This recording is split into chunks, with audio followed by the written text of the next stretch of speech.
Alan. Thanks for being here. I'm sure all of our viewers, listeners are already familiar with you, so I'm going to save them the whole introduction. Um, so I think we should just dive right into it because I think this is going to be probably a fairly lengthy podcast. There's a ton of material for us to cover. Um, but really, we've already talked about change ups on one podcast, long toss on another, and I think kind of forming that final like trifecta of your passions and your interests in your career. We have to really talk about the mental side of the game. And this is particularly relevant for us now as we come to the finishing points of developing a mental skills curriculum and course, which you're aware of. You've helped with the editing process and the reviewing process for that, which we're extremely thankful for. But wanted to do this podcast, really dive deep into some of these topics, give people a free resource so they can check out through this podcast. And then obviously, if they want to learn more about the mental skills curriculum that we've come up with, we'll link some details down below in the description as well. But I think the first topic that I'm most interested in discussing with you is the general history of mental training, because you've been on this topic just shouting from the rooftops for, if you told me 25, 30 years, right? Way longer than I have. Um, so talk to me a little bit about the stigmas associated with mental training, some of the barriers that you encountered when you started to get into the mental side of things and started to try to, promote these different concepts and get these ideas out there. What was the landscape like 20, 30 years ago, and how did you kind of stumble into the mental game? Yeah, well, first of all, I'd have to just say that it's good to see you and do this with you, man. I know I'm gonna get to the question, but I just so appreciate what you've done in the baseball community, and I love that you're getting into the mental side of the game so heavily and really life, of course. And so it's just good to be hanging out with you. And also, thanks for doing this because I love talking about this topic, and I know how passionate you are as well. It's a great question because when I first started, I started in 1990. That's when I first started writing my book. And you talk about a stigma, you talk about, not maybe being very well accepted. I think more than anything, there just was not an awareness of like there is a field called mental training or sports psychology. Things like meditation, mindfulness, visualization. It, it was just a foreign concept. And so, as much as anything, I don't want to say it was so much about people being super closed-minded, as much as it was about people not educated. But really, to answer your question, it was quite a challenge. I feel like the first really even 10 years, probably till about 2000, it just was a very difficult topic to broach to bring to people because I think the stigma was that if I see a mental training person or a sports psychologist, I have a problem. And as you know, it's hard to get the door open when the general population looks at it that way. So I think the big breakthrough is that people finally started to really see it as development, enhancement, and as something like throwing a ball or stretching or learning a new language if or playing the guitar. If you want to get better at something, you just have to practice and develop skills. What a shock. So I think, Ben, that was sort of a huge turning point. Obviously the internet came around in the late 90s. I think the people like the Ken Revisas and the Bob Rotellas of the world, um, everybody had a chance to get more traction because of the internet and social media. And let's face it, it's the human condition. When we're born, there's something inside all of us that has this desire to grow and evolve. And I'd almost leave it at that. That I think now the world has gotten past, is it a problem-oriented, topic or not? It's just gotten pretty black and white as far as I'm concerned. This is a field that we can now develop and enhance skills like any other part of life. And fortunately, it's gotten really mainstream now, and it's exciting because from 33 years ago, based on how it was, getting back to the historical part of your question, it's very gratifying to see how much this field has grown. It almost reminds me a little bit of the physical therapy athletic training side where players don't want to be the one who go into the training room and then they get associated with like you're only supposed to be in there if you're injured, right? Like there's now such a thing as prehab, right? There's performance therapy. There's like you can still get a ton of benefit from massage, tissue work, like different things from a therapist, even if you're healthy, even if you're not hurt.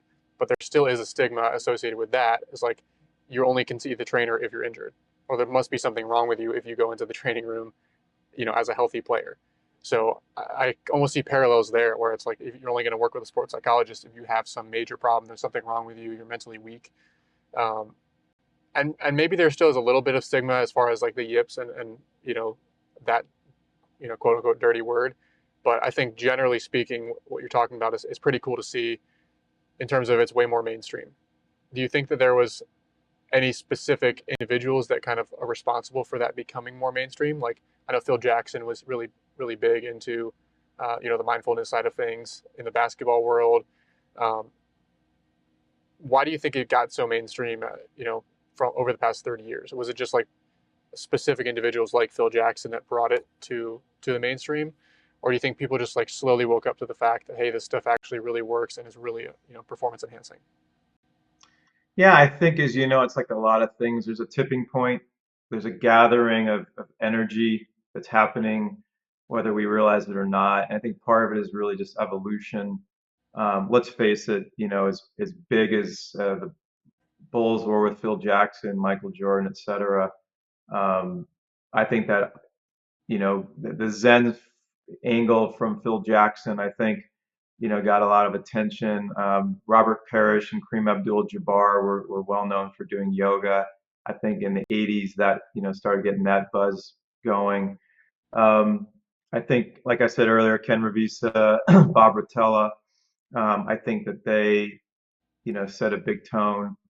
And then I think that you had, Brian Brian Kane and Annie McKay, and you had a lot of people that were starting to push this, and not necessarily as just a sports psychology field. I think more from the point of view that this is a developmental field.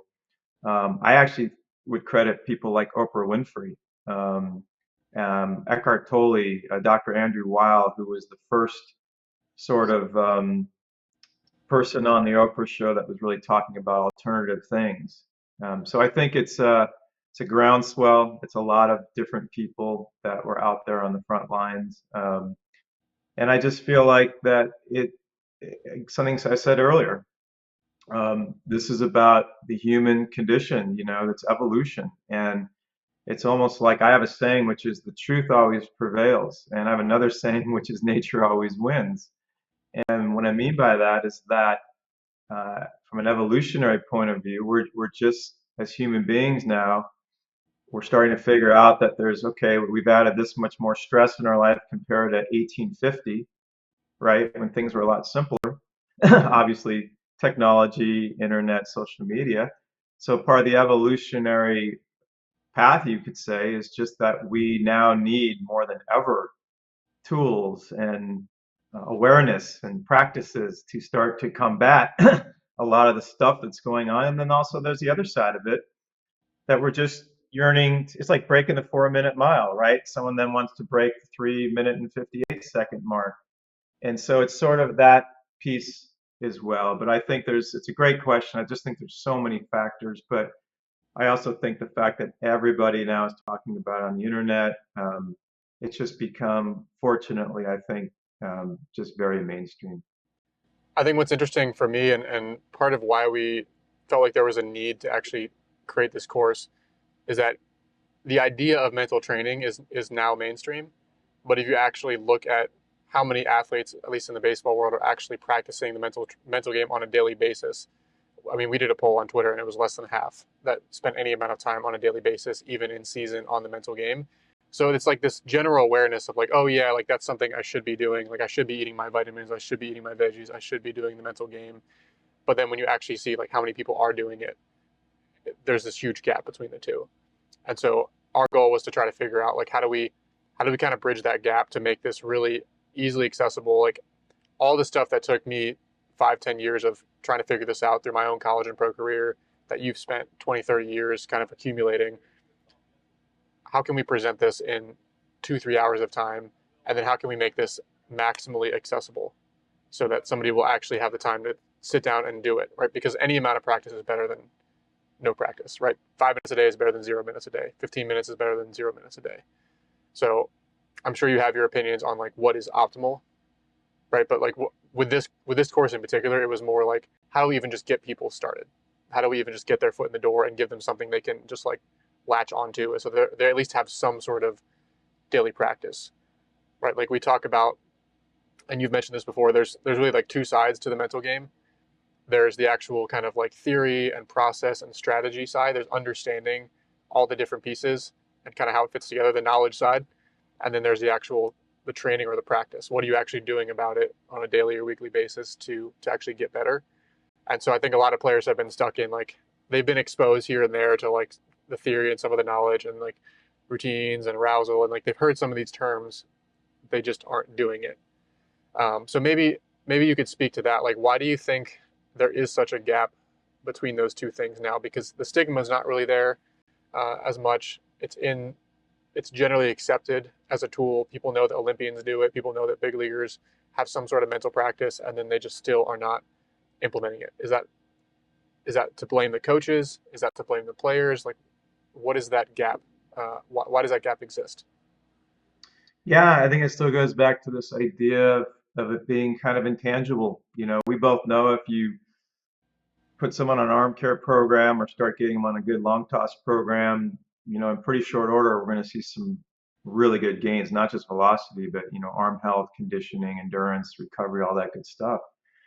And I feel like with the mental game, even though it's mainstream, I still feel like it's something that's not nearly as tangible, at least until you do it. And so I think that that's part of it. I also think that there's this educational process that still needs to happen where people see mental training as not something you do on for a weekend, or you have someone come in for a weekend, or you do it a couple times a week, or you do it sometimes in the fall. To borrow a term from one of my dear friends, Jeremy Sheetinger, it's every single day. Georgia Gwinnett College, he's been there for 5 years. I would say probably at least the last 3 years. They meditate for 20 minutes every single day, including the regionals, including the World Series.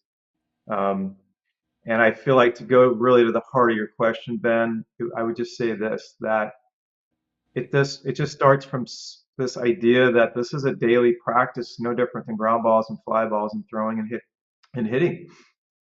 This is about a daily practice. I wrote an article actually called Mental Practice Plans, as I think you know, just to put sort of a spin on that concept of we have physical practice plans every day. Of course, that's what we do, and that's great. Where is the mental practice in the physical practice plan that we post every day? And that's sort of the point of the article, is that this is a daily thing. And so I think part of your question is I think the buy-in is waiting to happen. I think part of it is speaking to the point about the coaches. I don't blame the coaches. I think coaches are at a point in life where maybe they didn't grow up doing this, so it's new to them.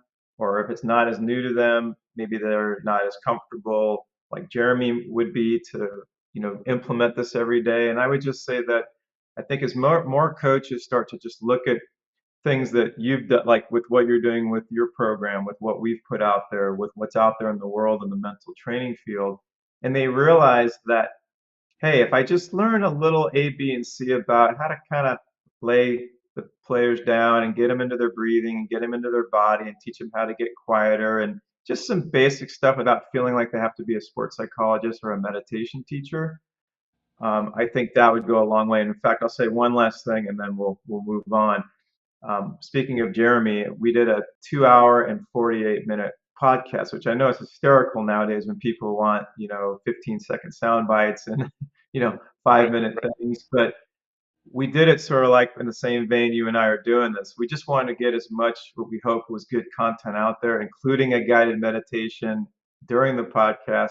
And the main point of it was that we just wanted coaches more than anything, and Jeremy and I have subsequently done at least maybe one or two Zoom sessions with coaches where we've we've just said, how can we make this very digestible, user friendly so that you can feel very comfortable going to practice tomorrow, and even if you just know a little bit, you at least feel like, hey, I can stop, I can lay them down, I can guide them for a few minutes, I can let them be quiet for a few minutes, and I can bring them out a certain way.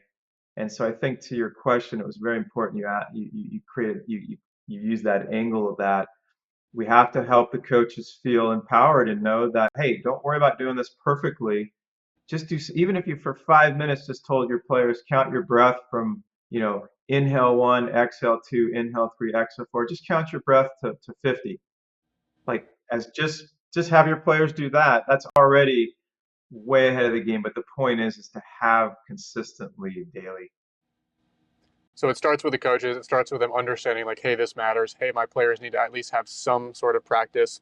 And hey, if maybe my high school, college, whatever level you're coaching at, private facility, doesn't have an on-staff sports psychologist, like, that doesn't mean that maybe one day you can't aspire to have one, and that wouldn't be optimal. But not to be so intimidated by it that you don't even start. You don't even figure out how to do 10 minutes a day or 15 or 20 minutes a day of something, or even if it's 3 times a week, 10 minutes, like some sort of, like, just get started, just like a diet, right?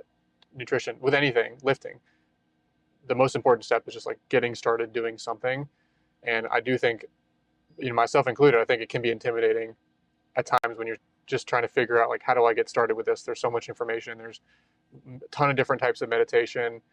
But for me, at least, relating it back to my story, because I don't have a sports psychology background, and this course wasn't about, building the perfect mental course that, like, I wasn't trying to be a sports psychologist here. This is like all the practical stuff that I learned over time that really served me on the mound through my college career, through my pro career. It's like, how do we apply that information in the most practical, easy to digest way possible? Knowing that, like, this is like dipping your toe into the water of mental training. This is like the very tip of the iceberg. There's a ton of more detailed information for players that have the yips or just major, mental issues. Obviously, like, you're going to want to seek out a mental health professional, a sports psychologist, and that's going to be a much more tailored approach. But just not being so intimidated to just get started, begin educating yourself if you're a coach or a player, understand why it's important, and then understand some basic steps that you can take to go from there. And I know, just speaking to my own career, I really struggled. I didn't have any process in high school, really. I mean, I would just kind of get on the mound and throw, and I didn't really understand, like, why certain games would, like, unravel on me, or I'd get, the first 2 outs and then I would always walk the next batter. Like, I didn't understand why things would unravel on me.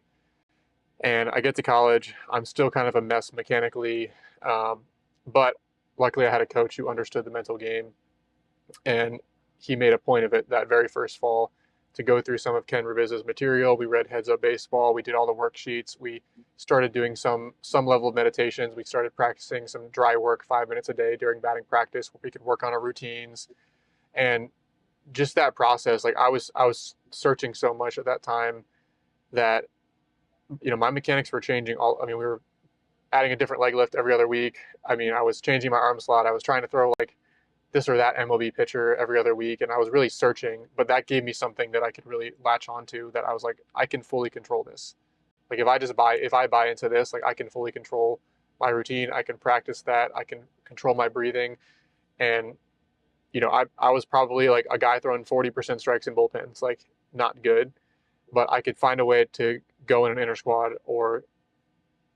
and actually compete, like, go in an inter squad or game. And as long as I stuck to those routines, stuck to the breathing, stuck to those different practices, I could find a way to be competitive on a given day with whatever I had, without just letting it completely unravel and derail and all those things. So that's when I started to realize, 18, 19 years old, like, this is pretty powerful. And I started to lean on that. And then once I did start to figure out the mechanics a little bit better, eventually throwing into the 90s, mid 90s, by the end of college, I had the mental side not, like, fully figured out. It's an ongoing process, but I've been exposed to these basic tools and I've been practicing them for several years. By no means an expert, right? But I'd been exposed to them enough that I had been able to capture that low hanging fruit. And so the point of this course is just, like, get a process in place, understand your routines, create a routine, create a pregame routine, create an in-game routine, create a pre-pitch routine, understand how to focus on your breathing, understand just a few basic techniques and tools that you can go to when the game starts to speed up, game starts to unravel on you, and just that alone, it'll just make you that much more effective of a pitcher, so that you're not just like at the mercy of whatever happens in the game situation, and you're just all over the place. So maybe speak to that a little bit. Speak to this idea of the process. You constantly use this phrase, the process, when you talk about like seeing an athlete for the first time. Can you kind of get into what that means to you and how you conceptualize this idea of the process? For sure. And don't forget also at some point you mentioned a lot of things about the program. Your player profile is also very unique. So we'll make sure we get back to that. Maybe after I talk about the process, we'll Sure. talk about your approach to the process and how that relates to your player profile. Um, yeah, I think it took me. First of all, I've been talking about the process probably the entire time, but something happened about 10 years ago, and without going into a long story, I just got to a point where I wanted to simplify this to the nth degree. First of all, as we both know, not only athletes, but human beings like things simple if possible. So I just decided that at some point, if we really want to get people to present, immersed into the action, which is where we're trying to get them, right? In that flow, if you will.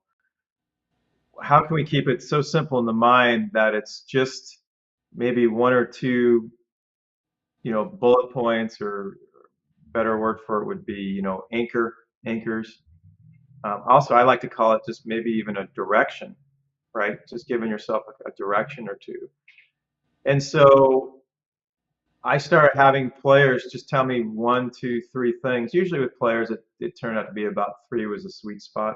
And I would ask them a question. I would just say, if right now you knew that you would be doing just three things, and that your mind, so to speak, was just defaulting to these three things, or your body was defaulting to these three things, and you knew these three things led to the best pitch of your life or the best at bat of your life. You can say the best putt of your life. It's the arguing the best, court case of your life in front of the judge and jury.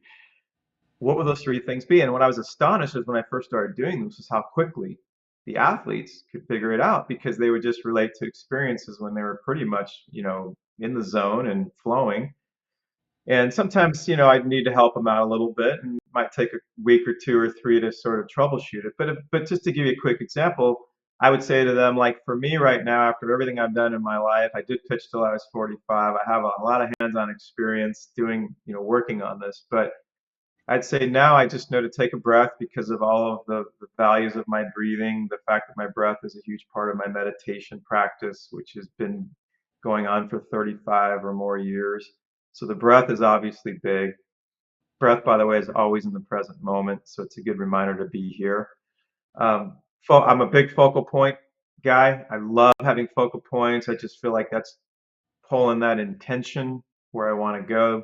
I always think of Butch Thompson. I remember hearing him speak and talking about intention, and it really resonated with me. And then the last piece is attacking.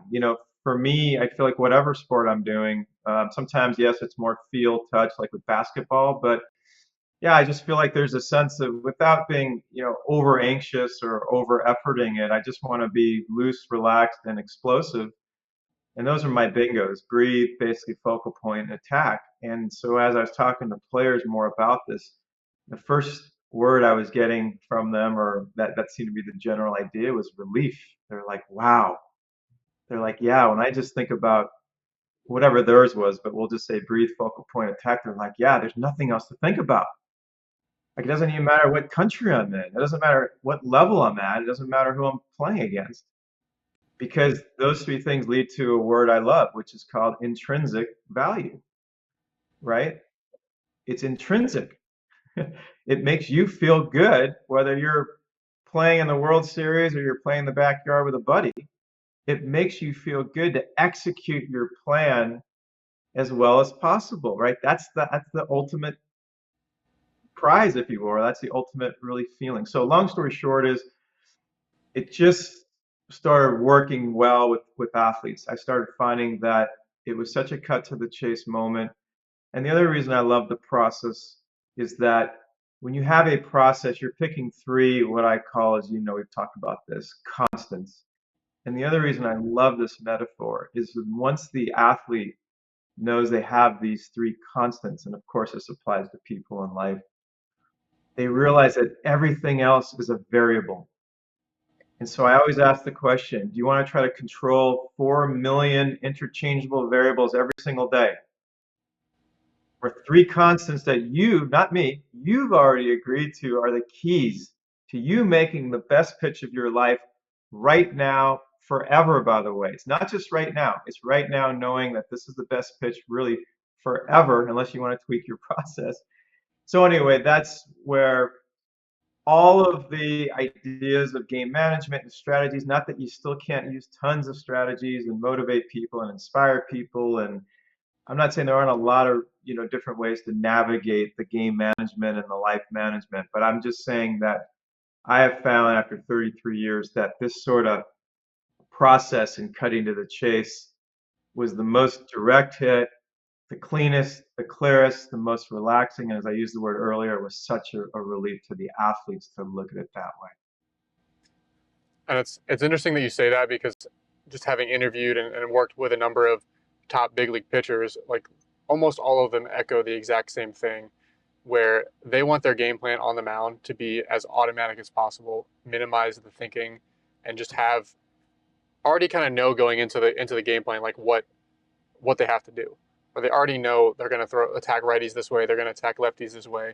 Maybe they like slightly tweak it to this batter or that batter who's a little bit different in the lineup, but they already know like I'm going to blow fastballs up in the zone as hard as I can. I'm going to throw my slider bottom half of the zone, and like that's it. I have one plan. I'm going to go execute it, as opposed to like thinking about the game situation constantly and trying to just nibble this corner on this pitch and what did the batter do on that pitch.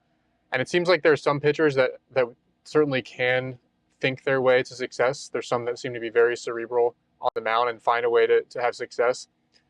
My experience is that those guys are in the minority and that most guys need to err far on the side of oversimplification first, start having some success, maybe start creeping your way further on the spectrum towards being a little more cerebral once you've had success. But anytime a guy starts having confidence issues, mental issues, command issues, like almost without fail, if we just give him a bigger focal point, hey, let's work with more of the plate. Let's simplify your process. Let's simplify your routine. Let's simplify your approach. Like their walks cut in half. Their velo ticks up 1 or 2 miles an hour. They start feeling more free out on the mound. They start striking out more guys. Walking like almost everything improves, even though it can be so counterintuitive based on what a lot of coaches teach. Hey, you have to aim super small, miss super small, really be consciously thinking through every single plan, every single batter, every single pitch. And my experience was the opposite of that. It was very similar to what these big leaguers are telling me. It's like I'm going to just attack the zone with my best stuff every pitch and make sure I have a reset, a breath every pitch that I can go back to. So long story short, it was very helpful when you and I had that phone call while we were kind of developing the course, and we've broken down routines, broken down the process into like very granular detail and the science behind it and everything, which we can get into if you want to go there. But we were trying to figure out how to take all this information and distill it down into like the simplest possible form that they could use on the mound. And like you said, you had that epiphany 10 years ago when you realized that you could simplify it to 3 words. And so that for me, that was again eye-opening when you took me through that exact same exercise you just mentioned, and recognizing that like it just makes sense. It just makes sense. You can't be thinking about all these different variables. Maybe you want to understand them in the course, right? We break it down to during that whole pre-pitch routine. There's the observe phase, there's the flush phase, intention, there's a focal point phase, and then we call it the attack phase. So kind of similar to your constants idea, but you're not going to be thinking about all these different things. So for me, that really resonated. It's like, how do we take all this theory, the strategy, and actually distill it down into something that any pitcher, any level can do, where it just puts them in that kind of automatic mode.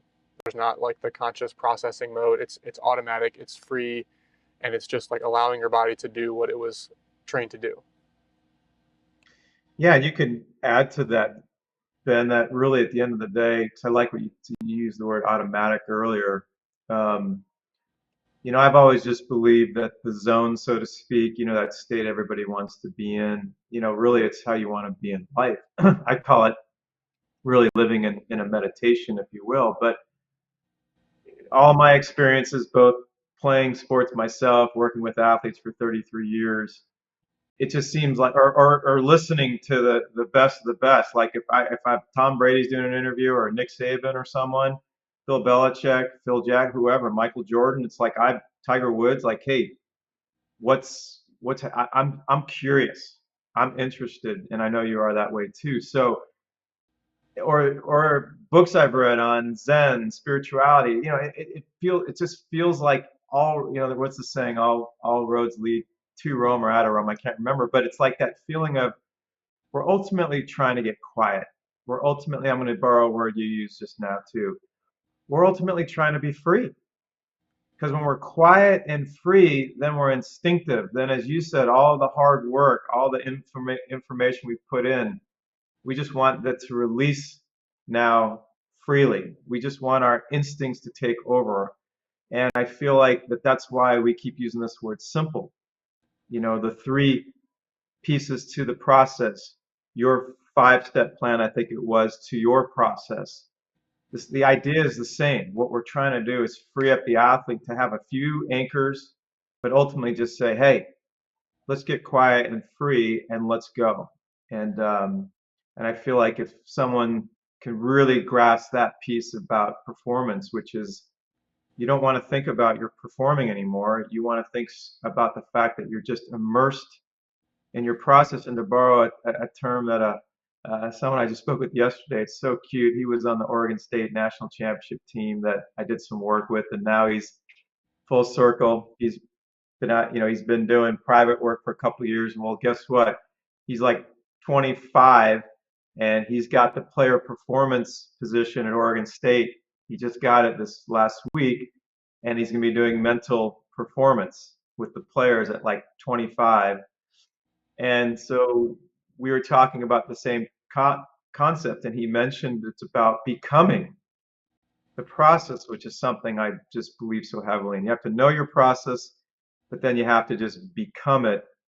And that's the freedom. And that's where both of us are really trying to push athletes to get this so simple to where you can just be free and just do it. So something we talk a lot about in the course is how to use that process, how to use that routine to more readily get yourself in that zone or that flow state. But a lot of people continually think like the zone, the flow state, like it's something that's very like intangible. It's very abstract. It's like, hey, that's only like I was only in that state like that one game like 3 years ago when I pitched a no hitter, and like I haven't been in that state since that. Like it seems the way a lot of people talk about it, like it's almost impossible to get to. Like the stars have to align. But you have a very different philosophy when it comes to the zone or the flow state. So could you kind of take us through how you think about that, how you explain it to players when they kind of have that mentality? Yeah, for sure. And by the way, I have to shout out to Zach Taylor. That's who that was. And also to Kyle Novak, who was on that team, who's also doing similar stuff as well. To me, what I like to say, and I know you and I have talked about this, and I feel like anytime I've mentioned this to somebody, it's kind of cool. I think it really gives them a bit of that whoa moment of like, I've never really thought of it that way.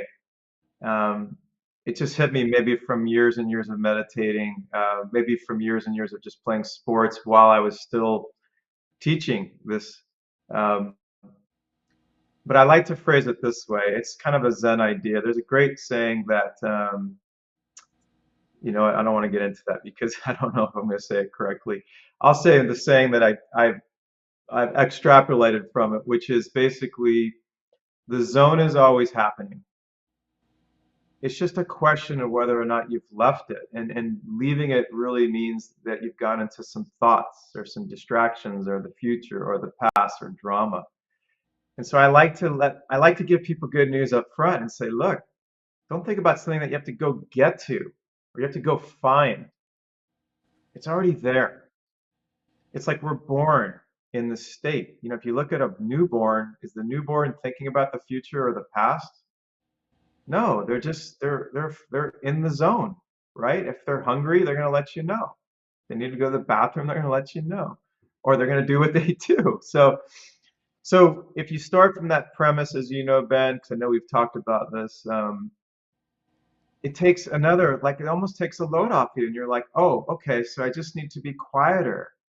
It's almost about revealing what's already there. That's why the process is so valuable because process is just doing a couple of things to sort of free you up so that you can just reveal what's already there and just get on that raft, get on that river because the river's already going and flow away. And I know we'll get to this in a little bit, but that's also why I always tell everybody that meditation and mental practice is where the rubber hits the road because as much as these anchors in the process is phenomenal, and it is, if we're not doing some very deep work with ourselves every day to get quieter, to learn how to let go of thoughts, to learn how to be neutral to thoughts, to learn how to be more in space, right? To learn how to be more immersed into what's happening now.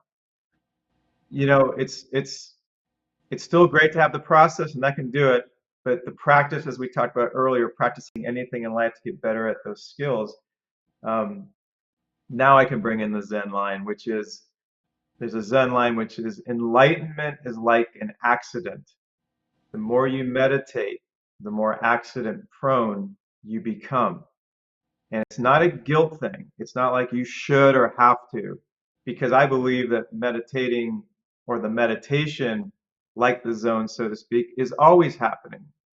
So it's not like you have to formally sit for an hour a day, although I do believe that that would be extremely helpful. But the idea is that you're practicing this meditation aspect of life often so you become that aspect of life. And again, if we can all agree that that aspect is already there and it's just about revealing it, this is why having a practice is so valuable. But in a nutshell, back to your point, yes, I think just that one line alone can really change someone's life instantly to realize that, oh, I'm not trying and going and finding and figuring as much as just stop, slow down, get quiet, and let what's already there have a chance to reveal itself. Yeah, I think that's one of the most helpful pieces for me because it can be such an abstract thing when you haven't experienced it and also been aware that you're experiencing it at the same time. Like it just seems like such an abstract thing, but when you tie it back to like, hey, even today, like everyone watching this, there have been moments that you're in the zone. There have been moments that you're present. It's like the radio station analogy where like you're tuning in and out, tuning in and out. Like, can we stay on it a little bit more? One example that I've used with guys is like, okay, you wake up first thing in the morning, right? You maybe you sleep in, you wake up. There's like that moment after you've woken up, but before you just like start your day, when you're just laying there peacefully. You're not thinking about anything. There's no worries. Like that's the zone. Like every day starts with some period of time, whether it's 10 seconds and then you jump up and you start rushing around, or whether it's you lay there for 20 minutes, kind of snoozing, kind of present, clear, and there's just like you're clear. There's no worries. There's no distractions. So I think that's one concrete example that people can all relate to. Like literally tomorrow morning when you wake up, like tune in, be aware of how you feel in that like 1 minute, 5 minutes, whatever it is before you get up. That's an example of you're in the zone. And then the other piece of it is again, like once you've experienced a meditation, even if it's just like listening to one of your free meditations that you have online for 15 minutes, I think it's super powerful when those meditations end with, you take stock of how do you feel in that moment. You do the breathing, you do the visualization, but like there's something before you come out of it, before you start your day, a lot of them, the ones in our course do this, but a lot of yours do it as well, and other ones out there, just asking, how do you feel? And that awareness of like, oh, nothing, I'm not worried right now. Like I do feel calm. I like that reflection like allows you to realize like, okay, this is what the zone feels like. I now have something I can like concretely identify with versus like I just had like having the game in my life. I don't really remember the mental state I was in then, but like that must have been the zone. It gives you something very concrete to latch onto, and now you know what state you're trying to get back into each time. Um, I guess before we Right. get into the personality profile piece, do you have anything to say on that first? And then I have one other question Yeah. before we get into that.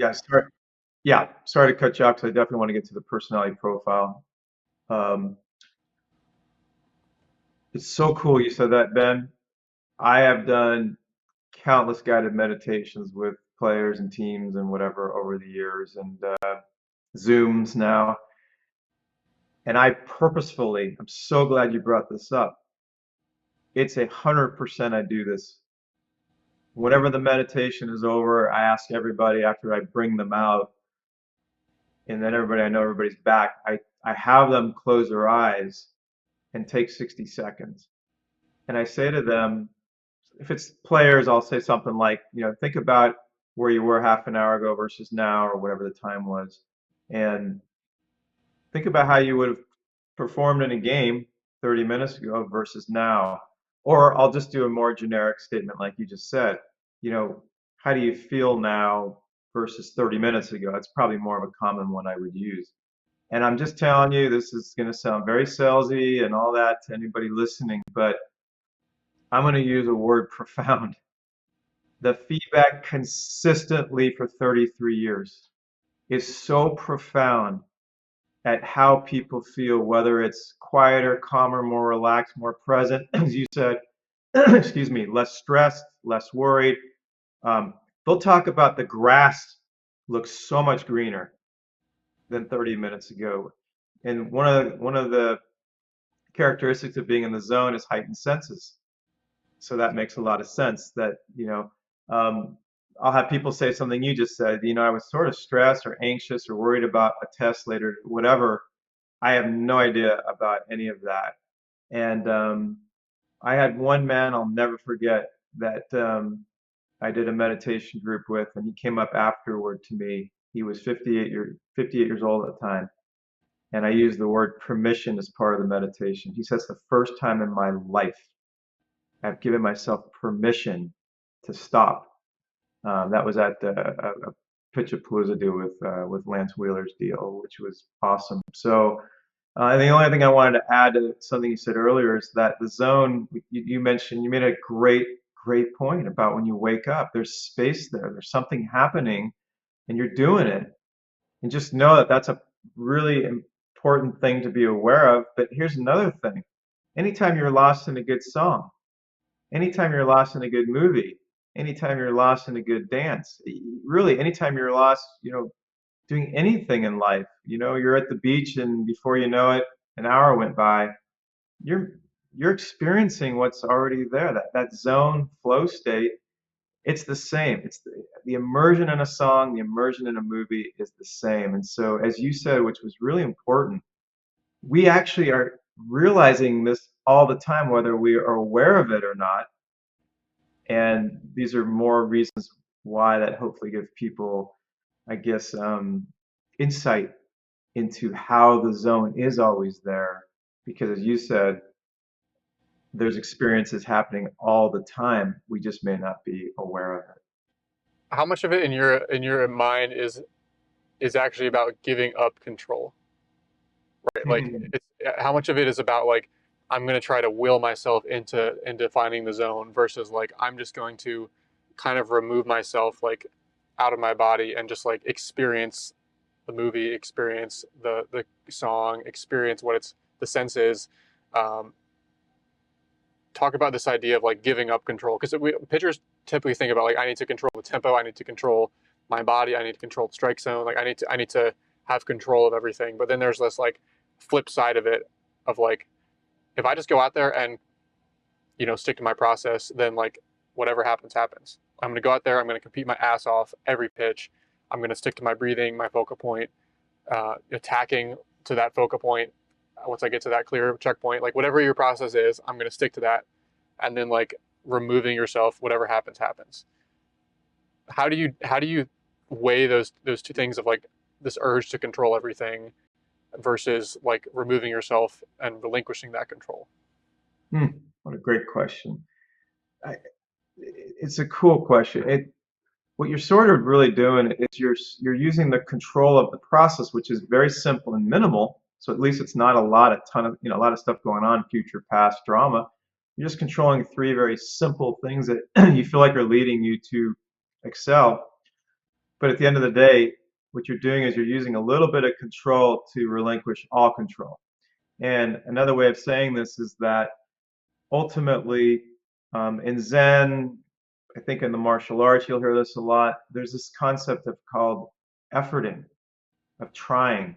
I think it's a Japanese term called wu wei, which means not doing. And it's this idea of you relinquish the efforting, the trying. Now, I understand if you have a process and you're trying to control that, and there is some effort there, but the idea is it's very, very simple. It's like it's so ingrained in you after a while, ideally, that it's like 1 or 2%. It's there as sort of an anchor to lean on if you need it. But the idea is that you just are letting go of everything. And so really to answer your question, then, is it's like it's okay, I think, to have to feel some control like over your process, but if you said what is the ultimate goal, so to speak, it's absolutely to let go of everything, be quiet, be free, trust your process, and then really what the word is transcend it, right? Become it. It's like first you learn to pedal the bike, steer the bike, balance on the bike. And then at some point you're riding the bike. You're not thinking about any of those three things. And that to me would be a good metaphor of really when you're in the zone, so to speak, is you've let go of even the process. I mean, it's cool. You use the process to let go of the process. I mean, that's sort of the beauty or the irony in a way of the process. Yeah, I'm thinking back to a quote from it's a book called Chop Wood, Carry Water. I'm trying Hmm. to remember the I think it's Joshua Medcalf. I think he's the author, but there's a quote of his from that book that we repost I think once a year or so, but it goes something like, the one who like goes into battle, like the warrior who goes into battle who has relinquished complete control and surrender the outcome that he might die is the one who is most likely to not die. So going into it like I'm just going to do everything I can, I'm just going to control what I can control, and whatever happens happens. That guy is more likely to succeed, to survive, like whether you extrapolate to sports, to win the game, to have a good performance, than the guy who's anxious and trying to control every single variable, because we just can't control every single variable. There's too many unknown variables happening. So again, similar idea of just like surrendering the outcome, surrendering control, sticking to your process, letting the cards fall. It's all kind of like saying the same thing in a different way. Yeah, and I would just add one other small piece, which is earlier I mentioned nature always wins. And if you use the metaphor of nature being your instincts, or really nature being the flow, right? What we're doing is if nature, we want nature to win, if we want the flow to be in charge, it's the same idea, right? We want to get out of the way. We want to be quiet, we want to be free, and we want to just let the flow in all of our hard work and preparation just take over. And it's the same idea. We want to reveal what's already there. And so we want to take all this trying and effort out of the way, so to speak, and just trust that flow to just do its magic. So I know we wanted to get to the personality profile. So let me share my screen real quick, because I think this is an important Yes. piece that a lot of these other topics have been. Can you see this? Hmm. So a lot of these other topics that we're talking about, like, we didn't come up with them, right? Like these are topics that have been around for a long time, even, kind of like the Zen Buddhist culture to things you've been talking about to Revisa. You know, our goal was to kind of like package these in a way that consolidated into like a very simple 3-hour course that anybody could take and like understand this stuff. But one thing that we came up with that is somewhat novel is this idea of pitching personality profile, and the basic idea is, generally speaking, there needs to be a process, there needs to be some degree of routine, letting go of control. Like, these are generalities, but we all know that every pitcher has their own unique personality. We know that some pitchers tend to pitch better in certain states of arousal. Others pitch better in other states. So a great example to make is like, think of how Max Scherzer pitches and carries himself on the mound versus Corey Kluber or Clayton Kershaw, right? There's certain guys that pitch better when they're in this like heightened arousal, high adrenaline, hyper aggressive, super serious state. There's other guys that are having fun out there. They're calm, they're relaxed, they're free, they're loose, they're not holding a ton of muscular tension. And what we try to do is capture that variability in personalities in a screen or an assessment that players can take and just kind of learn and gain some awareness about where they fall on these different dimensions. So this is something that's in the course, but essentially we're asking them a series of questions. I had a couple of these filled out just for the sake of showing some examples. So one question might be, it seems like I pitch on autopilot without awareness of what I'm doing, feeling, or thinking. Right? So you would answer always, frequently, sometimes, rarely, or never. It would assign a score. You get scored on all these things. So there's different mindfulness questions to see, okay, how aware of your body, of your delivery, of your pitches, how aware are you in the moment? Low mindfulness, high mindfulness, right? That's one kind of dimension of it. And then some of these other dimensions are structured versus adaptable, right? There's really routine oriented guys who they're very diligent about doing the exact same thing every day, the exact same number of pitches in their pregame bullpen, right? A Clayton Kershaw might be an example of that, super regimented. And then there's a guy that kind of go with the flow, right? They can roll up 20 minutes before game time, do some arm circles, and go throw a no-hitter, right? Like there's the structured adaptable kind of side of this. Understanding where you fall in that spectrum, I think, is extremely important so that you can know, do I need to be one of these guys that really stays regimented, or am I a little bit more on the adaptable side? The other one we came up with is amped up versus calm. So this is more of your classic arousal dimension, right? Most people are familiar with this idea of the arousal bell curve, right? If you're overly amped up, right, that's actually going to be a negative. If your hands are shaking, you can't even you black out, you can't even see straight because you have too much caffeine, you're way too amped up, right? That's a negative. But too low of arousal, if you're falling asleep on the mound, you're yawning, it's an 8 a.m. game, inter squad, right? That's not ideal for performance either. So most people are kind of familiar with that, but answering some of these questions and getting some awareness of do I pitch better when I'm in that amped up state, or do I pitch better when I'm a little bit calmer? That can give us some clues as to how to more reliably get into that state. So after we go through all of these, we can kind of talk about some of the strategies that you might implement to get into this state. Calm versus loose, or loose versus tense.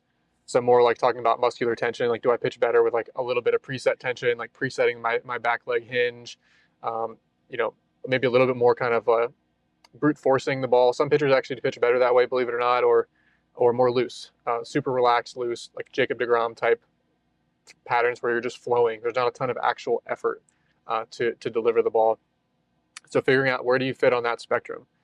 Serious versus carefree. We all know guys that do really well joking around on game day, joking around in between innings, and that's they need to play free. That's when you hear the term "play free."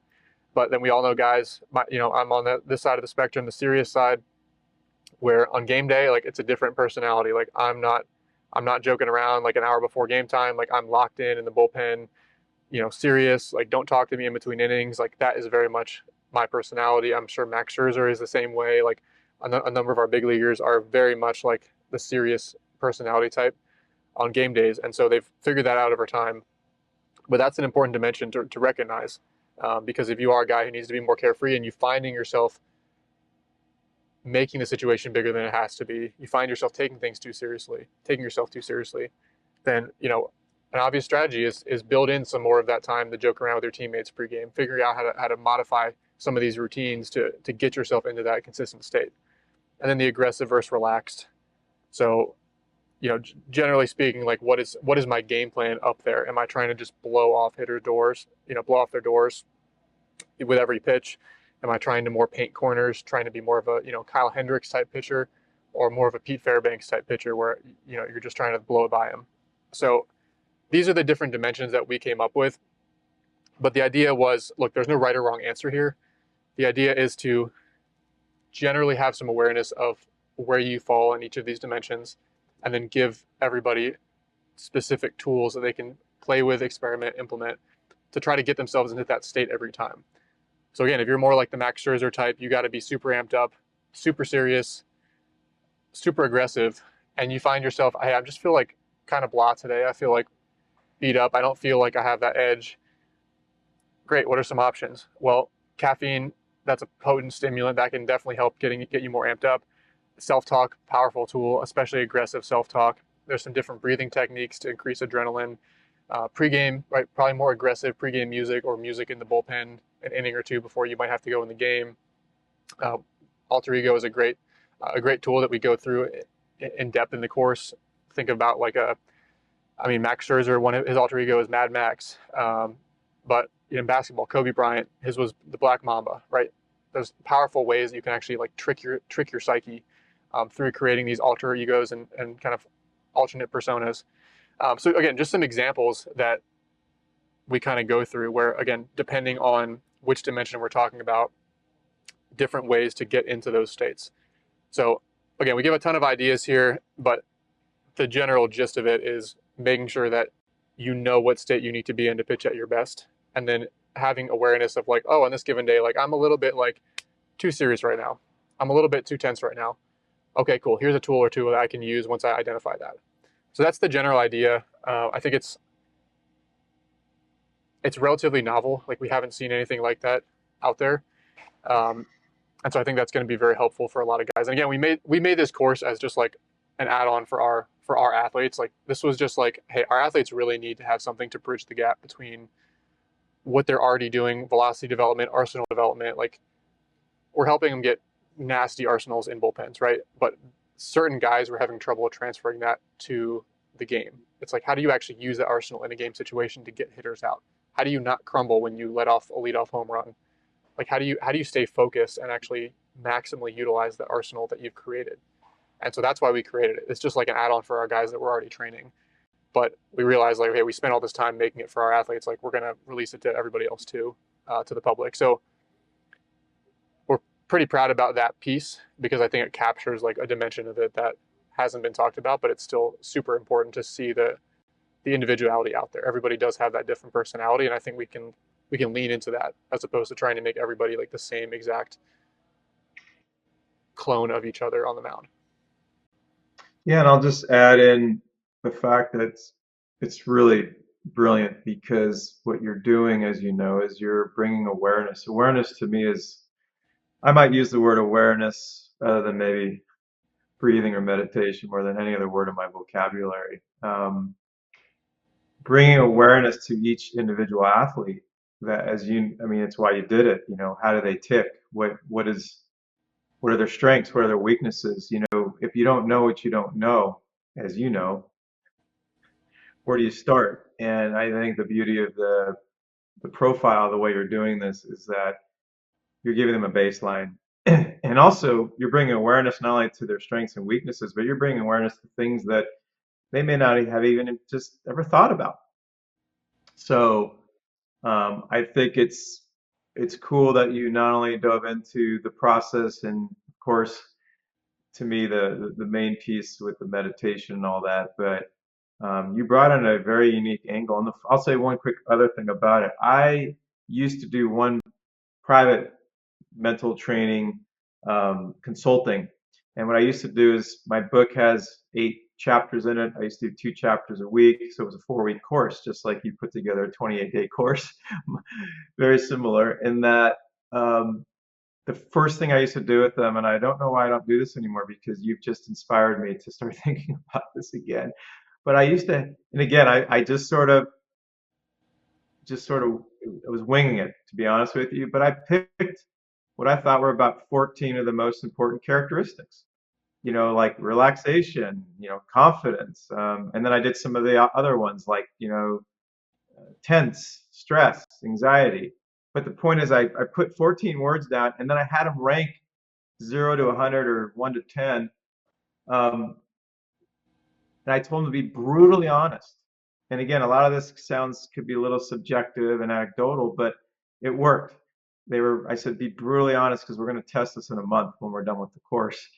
And it was cool. They would put down, like for relaxation, they might put down a 5 or a 50. And then where it was stress or tension, they might have put down a 6, which meant 60, like they have 60%. So every number represented possessing that skill, or maybe skill is not the perfect word, characteristic. And the bottom line is this.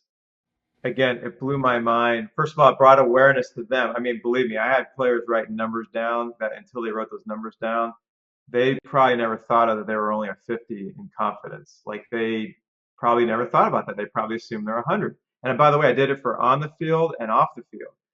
And so it brought awareness to, as what you're doing so smartly with this, to their strengths and weaknesses. And the last thing I'll say is the caveat of it all was that at the end of the 4 weeks, 8 sessions, I just not only could I not believe the numbers, but they almost looked at me like, did I mess with the numbers from the first day? Like, did I kind of create, low numbers on purpose? Because they could not believe, like if they put like, for one of them was like thinking or overthinking or, being quiet. If they put like a big number for overthinking, and then by the end of the course, the number was like, you know, 1.5 out of 10, they would look at me and just go, there's no way. And so it's a long way of saying I love what you did there. I think it's a massive piece that you've created that's a foundation to your program, and I think it's going to bring a unbelievable amount of awareness to the player so that they can then go to school on it. So let's shift gears and talk about what you and I both agree is probably the most important piece, where it's the actual practice. It's what are you actually doing on a daily basis to work on this, right? Because we talk about a lot of information, and it's great to understand this stuff in theory, but you really can't reap the benefits until you actually get into these. You actually practice getting present. You practice getting into that zone or that flow state. So I'm curious for you, how do you start going about that process? What does that look like? Do you ease guys into like a 5 minute meditation? Do you just start by teaching them how to breathe properly? Do you dive right into 30 minutes? How do you initially expose somebody to the actual practice side of this equation? First thing is I try to push them hard on the theory that this is a daily practice. This is, and like doing anything in life, as we talked about earlier, if you want to get better at it. But I explain it more in a way that this is a practice where it's the engine of the car. Um, this is not the rims. This is not the upholstery. Can't believe I used the word upholstery today. Um, this is the engine. So as much as these other pieces of the car, the wheels are very important, and the physical training is still very, very important, obviously. But the engine is what's running the car. So I guess to answer your question, Ben, first of all, is I really try to bring this to the simple. I try to make this as factual as I can, and also as clear to where they're like, oh, that makes a lot of sense. Like the mental game is going to be the key, and I need to practice it like practicing anything else. The other thing I always say is that skill development is skill development. If you want to develop skills, you're going to do a practice of some type. That's just life. I'll use metaphors like if you didn't throw a baseball for a year, how's your arm going to feel on the day 366? If you haven't taken live BP or any BP for a year, how's your swing going to feel on day 366? I try to bring this to the simple and metaphorically where it hits home hard. So that's the first thing I really want to do is get them clear about that. The second thing is that I want to introduce a practice to them that's, as you know, it's very doable. It's simple in nature. It's not overwhelming. It's not super long up front. Maybe it's 5 to 10 minutes. But I just want them to get comfortable with a couple of basic principles about meditation and stopping and slowing down. And also, I find that they find within just the first session or two of doing it, usually it's the first session, they have kind of an aha moment. As you said earlier, they notice a shift, even if it's relatively subtle. They notice a change, so it's sort of like a skill got better. They did A, practice, and B, skill, or B, C, D, E, F, G, skills got better. And that's usually what gets them rolling. Once they buy into that, and I also think they're seeing you for a reason, as you know. If they come to you for mental training or they take your course, what they're doing is they're saying, I'm interested, I want to do this. So I think generally speaking, that helps a lot. And then the last thing I'll say is for someone that isn't aware of this or doesn't really know the benefits, I just always try to make this as light as possible and just keep coming back to the same analogies like, hey, look, be open, give this a try. If you knew this was the engine to your car, would you give it a chance and just put yourself in a position to experience it, and then let's see what happens. Yeah, again, that was the key for me in college was, because I was kind of searching when I happened to be ready to willing to take that type of feedback and dive into something because I was searching, I was struggling in other areas, and it was like as soon as I heard this information, like I dove headfirst into it and bought into it and actually like implemented these routines and practiced it on a daily basis. Not maybe to the extent of what you're talking about and what we're talking about with the meditations, but with practicing the routines, the breathing, that sort of thing. I think it worked so well for me because I bought in from the start. So maybe speak to how do you create that buy-in for an athlete who really is skeptical, right? Maybe you work with a team and you can see like 10 out of 30 of these guys like really buy in and the other 20 are like, like I don't really care about this. Like I'm not really focusing while you're talking. Do you just like know it's a lost cause and like at some point in their career they might come back to it? Or do you have a way to help generate that buy-in early on so that they can start to reap the rewards? I love this question, Ben. I go into every talk or meeting or podcast like what we're doing, discussion, whatever, all of it's to me, I feel like I'm going after 100%.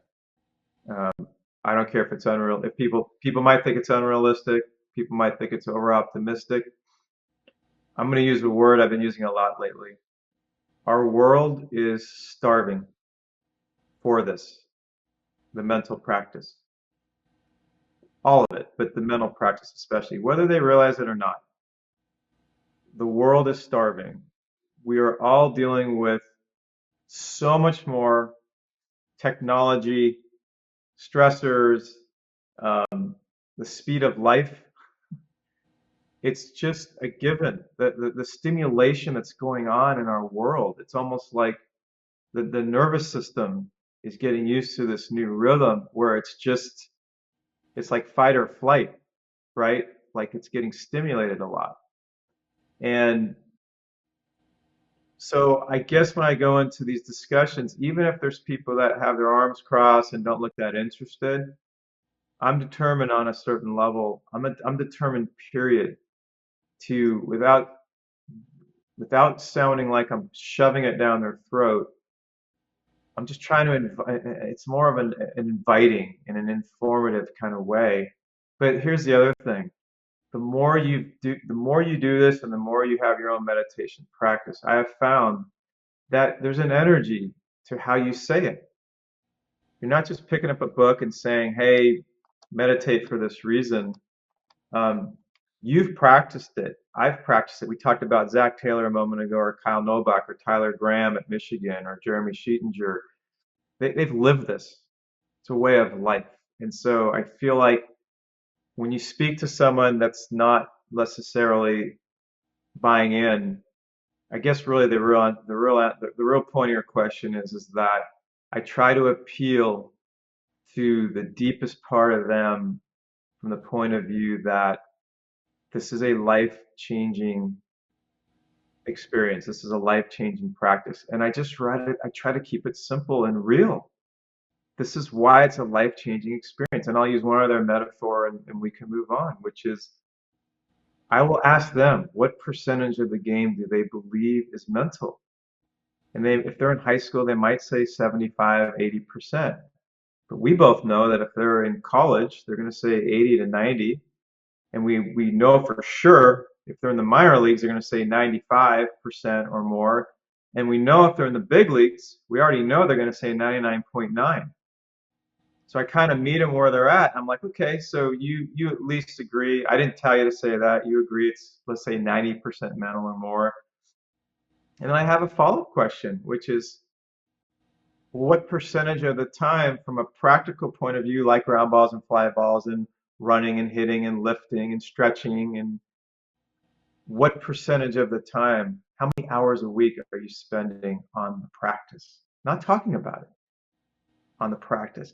And usually that's where I feel like I can get them to have an aha moment. They're like, oh, okay, I didn't think of it that way. That the mental game is more about what am I practicing. So anyway, long story short is that I do feel like I'm very optimistic. I feel like everybody there, whether they look like they're ready or not, or whether they think they're ready or not, I know in my soul, and I really just believe this, that everybody, I guess unless they're living in a enlightened state in the zone 24/7 all the time, I just would say that as part of being human, we've all taken on a lot of stuff as just part of the world, socialization, conditioning.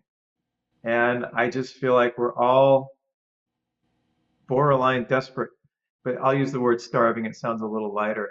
I just feel like as human beings, we're all starving to be quieter, to be more relaxed, to be less stressed, to be less anxious, to be less worried about the future and the past, to just be more immersed in the now, to go with the flow. And so I just try to appeal to that part of the what I would just call logic at that point. I think that the 90% mental or whatever percent we want to assign to it um, thing. I mean, I always think back to the Yogi Berra quote where like he says baseball is 90% mental, the other half is physical. Um, I did spend some time in the course trying to get at like what exactly are we talking about there because like it's not like these other pieces don't matter. Like baseball is very much like there's physical, there's mobility matters, like mechanics matter. All these things do matter, pitch movement. And if we actually had to assign a percentage to it, like it probably wouldn't be all those things combined is only 10%. But what are people getting at? And so my take on that, because I don't necessarily disagree with them, it's that they're talking about essentially at the higher levels of the game, like what are the difference makers between pitchers? And I think they're talking about like the difference maker between this pitcher and that pitcher is 90% mental, because at the higher levels, especially, like everybody is big, strong, for the most part. Everyone has a like lifting routine everyone has a throwing routine, some sort of long toss or weighted ball or a higher intensity throwing routine. Everyone has relatively clean mechanics. Like everyone throws 95 miles an hour. Everyone has a gross breaking ball. There are some freaks out there who throw 105 or like they're just 6'8". Like they're just better than everybody and they can bully you with their stuff or their physicality. But by and large, like the differences are very minimal physically at the higher levels. And so what's the difference between the AAA guy that throws 98 miles an hour and the big league guy that throws 98 miles an hour or 90, even 95 miles an hour but has more success than the minor league guy? And I think that's where we get this answer of like 90%. I think we're talking about the difference in performance can largely be accounted for by that mental side. And so it just to me it's just such low hanging fruit for guys that say they acknowledge that it's this huge percentage of the difference maker in performance between guys, and then they say I'm not practicing it. And like you just pose it like that, they're like, oh wait a second, that doesn't make any sense, does it? Yeah, and I would say you make a very good point, and I'm really glad you brought this up. I don't want to diminish. I was a very hard worker. I was the guy shooting baskets 3 hours a day at my neighbor's house, or I'd hit balls against the wall, tennis wise. The hard work, the physical training, so much value, of course, to that. And I think to be clear, and I'm glad you brought it up again, I'm just saying that almost in this day and age, it just feels like the general population, they're doing a lot, they're doing the work. They're putting the hours in, they're putting the reps in, some more than others. But generally speaking, as you know, to get to the next level and next level, nowadays the competition's so strong. And as you say, so I love this saying low hanging fruit. I think what we're both agreeing on is the fact that let's just consider the physical preparation as a given. We're just saying when the moment of truth comes by and the uniform goes on and now you're crossing the chalk, you know, where are we at now? Like, how physical is it? I mean, the work's been done. So I think what we're both saying is that, look, that ability to cross the line and be be someone who can now be free and be quiet and trust and allow and reveal, the word I used earlier, well, that's the art form, right? That's the part. And maybe some guys, gals do that well on their own, and maybe they don't need a lot of mental practice and meditation. But as we both know, they might do it well for a period of time, and then they may not do it as well, but they don't know either way. Well, why was I doing it well? Why was I not doing it well? And I think that what we're really talking about, that 90 to 99% part of it, is the awareness, and to have a plan in place and to have a practice in place so that when you do cross the line, you now feel like I'm in a great position to be free and really hone in on that mental part of it because I've done the work, and I've just like the physical part. I've done the work. I've done the practice. I've done the awareness. I've done the player profile, the personality sheet. Like I've done things now that have positioned myself to where I have, I'll use a word my brother loves, acumen. I have acumen, I have awareness, and now I can just, I'm aware of how to let myself be free. I also think about it too in this way. It's like when you're in the playoffs, the bases are loaded. It's a 3-2 count. Like, are you going to care more that you really dominated your mental practice and that you've been there before in your mind and that you've prepared for it from a mental standpoint, or that you got your squat from 400 pounds to 410 pounds? Like, which of those is going to serve you more in that critical situation? Which guy would you rather have on the mound? The guy with like five, not that none of that stuff matters, but it's like at some point you're dealing with diminishing returns on everything, right? At some point, like meditating for 3 hours a day versus an hour a day, like you're not going to get exponentially more benefit at a certain point, but just like you won't get exponentially more benefit for squatting 500 pounds versus 400 pounds versus 385 pounds, right? There's diminishing returns on everything. So we've generally squeezed a lot of that toothpaste out of the toothpaste tube, right? Like with a lot of these other things, and maybe haven't so much on this side of things. So I think that's really the general point we're trying to make. But I love how you've talked about general like human performance, like relating this back to people, to humans, to how we, anyone here that's not still playing, or even just on a day-to-day basis, maybe you are playing, but this doesn't have to just relate to like in-game performance, which is what, that's what we're all after. But just on a human level, it's like we're dealing with stress, we're dealing with thousands or tens of thousands of inputs on a daily basis, advertisements, on social media, you're seeing hundreds of things every 5 minutes. So for me personally, like I have like a timer that goes off like around the time of day I usually get like mentally burnt out, 2 o'clock, 1 o'clock, somewhere in there. And it reminds me to do some sort of meditation. And if I have 5 minutes, it'll be a 5 minute little, like just close my eyes, breathe for 5 minutes. If I have 15 minutes, it might be 15 minutes. It doesn't have to be something crazy. I know you spend a lot more time than that, but it can be more just generalized to like, we're just talking about human performance on some level, being able to get present, being able to handle the stress and the distractions that are thrown at us.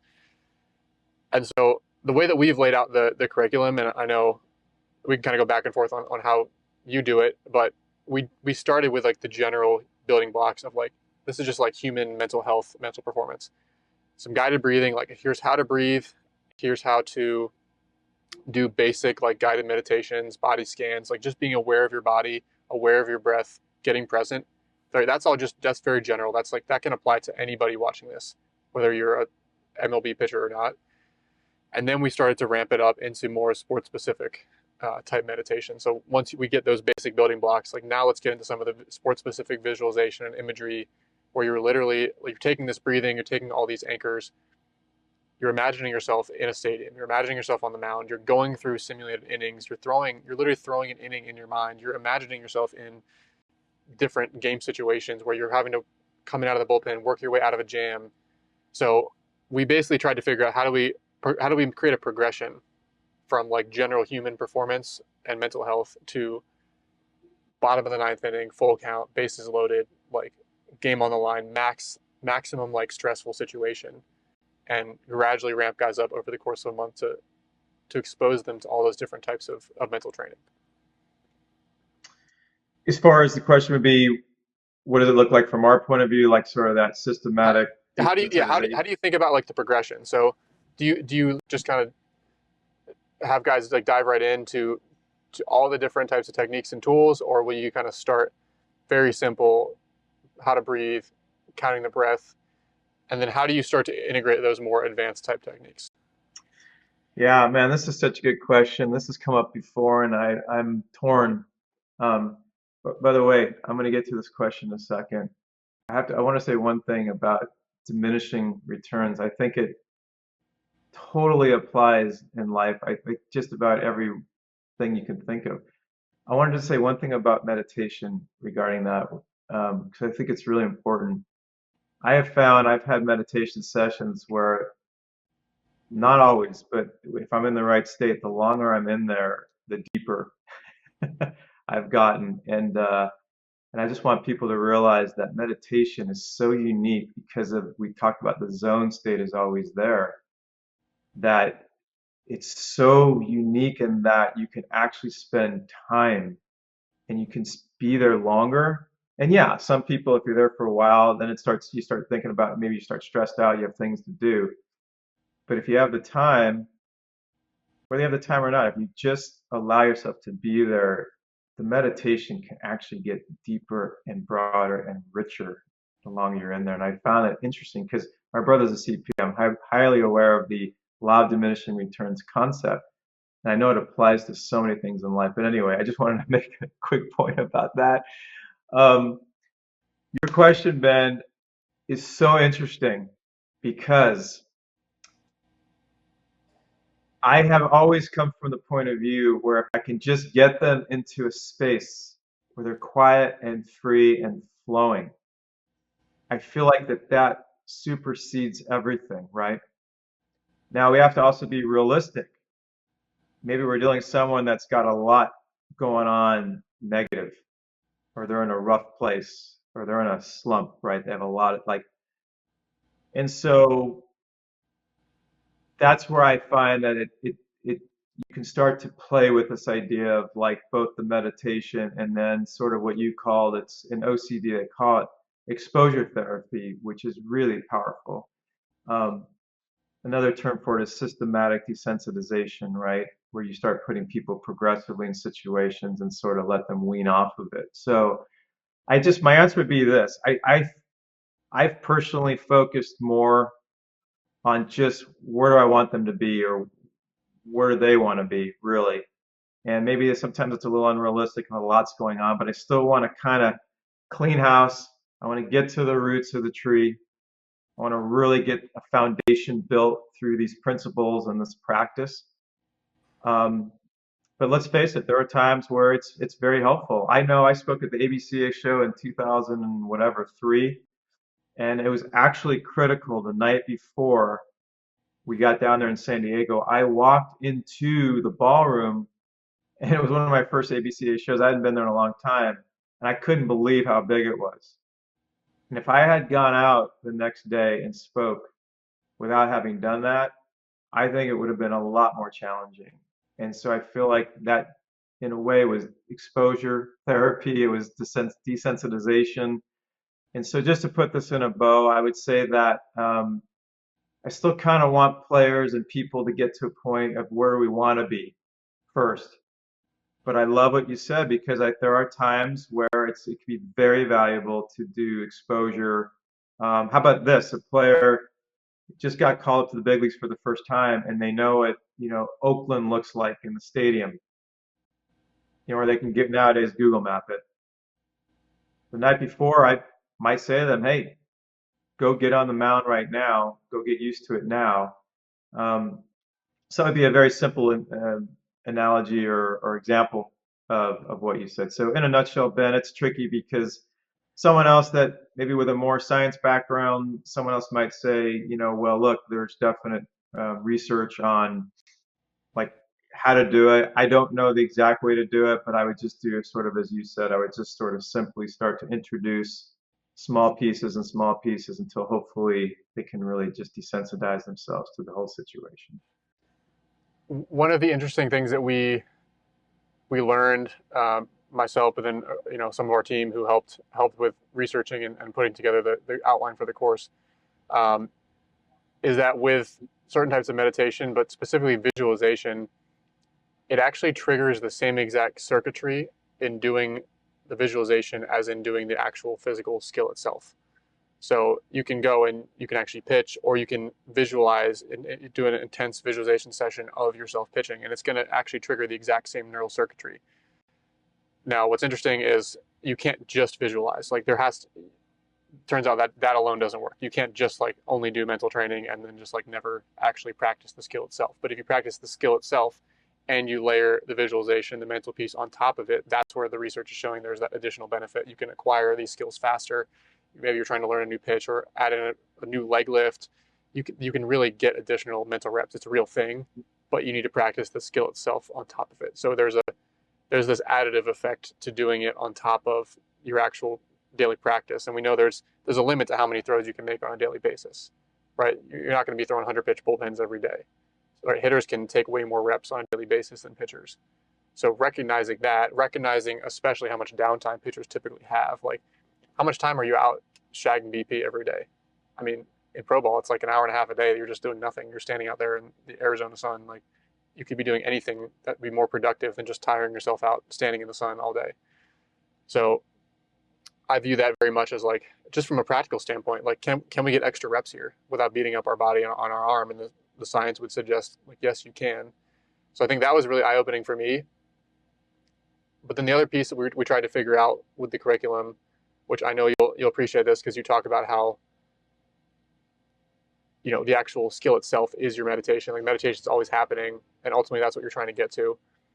Is we tried to not just have the kind of meditation practice piece where you have these audio recordings, you put your headphones in, you find somewhere quiet and you listen to it, but each week you also had the physical practice as well. So the first week it might just be when you're sitting in traffic and you're feeling yourself stressed out, like here's a simple breathing exercise you can do to get back, get present, and move on with your day, to ultimately getting into your catch play every single day. You're working on getting present, you're working on your routine, you're working on your constants, to what we call mindful bullpens. It's the same thing, but it's practicing everything that you're doing in the meditation, it's practicing those same things in the bullpen, to then actually having some sort of dry work, some sort of actual eyes open meditation where you're able to, if you're just shagging BP, like ask your coach. I've never heard of a coach saying no to one of our athletes when they ask this.